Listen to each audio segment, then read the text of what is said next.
Peggy 18.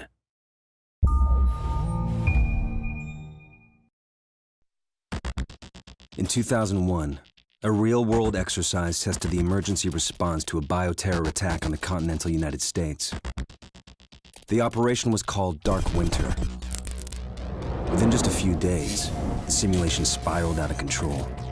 The operation predicted a rapid breakdown in essential institutions, civil disorder, and massive civilian casualties. Dark Winter has revealed how vulnerable we've become. Our lifestyle, our security, our safety depends on a delicate and unstable economy. We've created a system so complicated that we no longer understand how to control it.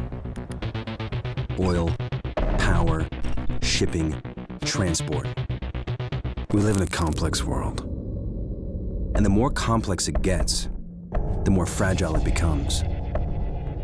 The system is built on a global supply chain that gets things where they're needed, just in time. We've created a house of cards. Remove just one, and everything falls apart. And what's fueling this system? Money.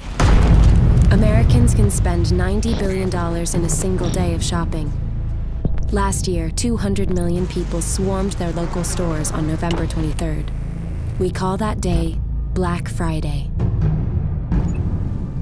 Did you know that a flu virus can survive on the surface of a banknote for up to 17 days? One day, there will be a pandemic. It could begin during the crush of Black Friday sales.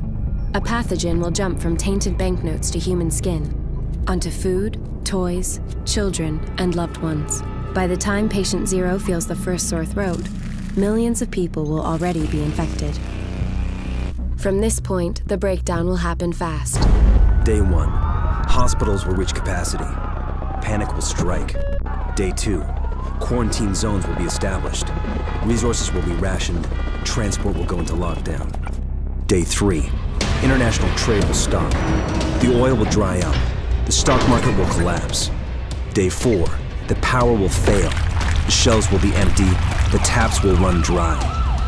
And once hunger and despair take hold, people will do anything for survival. By day 5, everyone will be a potential threat.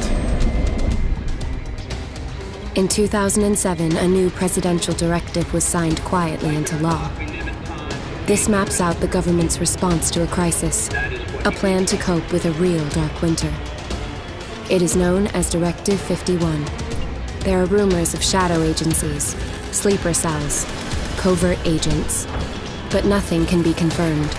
Our complex world is primed for breakdown. And once the chaos strikes, there won't be resources to save us all. The only question left is, what will it take to save what remains?